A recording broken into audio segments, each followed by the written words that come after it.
കുവൈത്തിൽ നിന്ന് Kuwait Airways, Jazeera തുടങ്ങിയ ഫ്ലൈറ്റിന് പുറമെ ഇപ്പോൾ air Arabia, fly Dubai, Emirates തുടങ്ങിയ ഫ്ലൈറ്റുകളൊക്കെ ഓടി തുടങ്ങിയിട്ടുണ്ട്. ഇന്ന് ജൂൺ 19, ഇന്നലെ ജൂൺ 18 തുടങ്ങിയ ദിവസങ്ങളിലായിട്ട് ഏതൊക്കെ ഫ്ലൈറ്റ് ഓടി തുടങ്ങിയിട്ടുണ്ടെന്ന് ഒന്ന് നോക്കി നോക്കാം. കൂടാതെ തന്നെ ഇതിലെ കണക്ഷൻ ഫ്ലൈറ്റ് നാട്ടിലേക്കുള്ളതും ഉൾപ്പെടുത്തിയിട്ടുണ്ട്. ആദ്യം തന്നെ എയർ അറേബ്യ നോക്കുകയാണെന്നുണ്ടെങ്കിൽ കുവൈത്തിൽ നിന്ന് അബുദാബിക്ക് 3L023 എന്ന് പറഞ്ഞ ഫ്ലൈറ്റ് എയർ അറേബ്യയുടെ ഇന്ന് ജൂൺ 19, ഇന്നലെ ജൂൺ 18 ഓടിയിട്ടുണ്ട്. ഈ ഫ്ലൈറ്റ് കാലിക്കറ്റിക്കും ട്രിവാൻഡ്രത്തേക്കും കൊച്ചിക്കും കണക്ഷൻ കൊടുക്കുന്നുണ്ട്.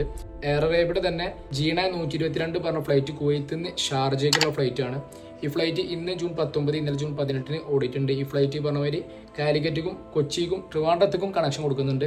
ഫ്ലൈ ദുബായ് നോക്കുകയാണെന്നുണ്ടെങ്കിൽ FZ064 എന്ന് പറഞ്ഞ ഫ്ലൈറ്റ് കുവൈത്തിൽ നിന്ന് ദുബായിക്ക് ഇന്നലെ ജൂൺ 18 ഓടിയിട്ടുണ്ട്. ഈ ഫ്ലൈറ്റ് ഇന്ന് രാത്രി ജൂൺ 19 ഷെഡ്യൂൾഡാണ്. ഈ ഫ്ലൈറ്റ് കാലിക്കറ്റിക്ക് കണക്ഷൻ കിട്ടും.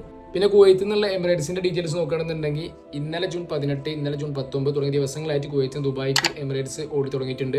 ഈ ഫ്ലൈറ്റ് ട്രിവാൻഡ്രത്തേക്കും കൊച്ചിക്കും നാട്ടിലേക്ക് കണക്ഷൻ കൊടുക്കുന്നുണ്ട്. കുവൈത്തിൽ നിന്നുള്ള ഫ്ലൈറ്റിന്റെ ഡീറ്റെയിൽസ് ആണ് ഇപ്പോൾ പറഞ്ഞത്, ഫ്ലൈറ്റ് നമ്പർ അടക്കമുള്ള. അപ്പോൾ അബുദാബിന്നും ഷാർജയിലും ദുബായിൽ നിന്നൊക്കെ ഉള്ള നാട്ടിലേക്കുള്ള ഫ്ലൈറ്റ് പറഞ്ഞ മാതിരി വേറെ ഫ്ലൈറ്റ് നമ്പർ ആയിരിക്കും ഇതേ സെയിം ഫ്ലൈറ്റിൽ. അപ്പോൾ ടിക്കറ്റ് പ്രൈസ് കൂടുന്നതിന് മുമ്പായിട്ട് തന്നെ കുവൈത്തിൽ നിന്ന് നാട്ടിലേക്ക് ടിക്കറ്റ് നോക്കുന്നവരാണെന്നുണ്ടെങ്കിൽ സീറ്റ് ബുക്ക് ചെയ്ത് ഉറപ്പ് വരുത്തുക. അപ്പോൾ അടുത്ത വീഡിയോ ആയിട്ട് വീണ്ടും കാണാം.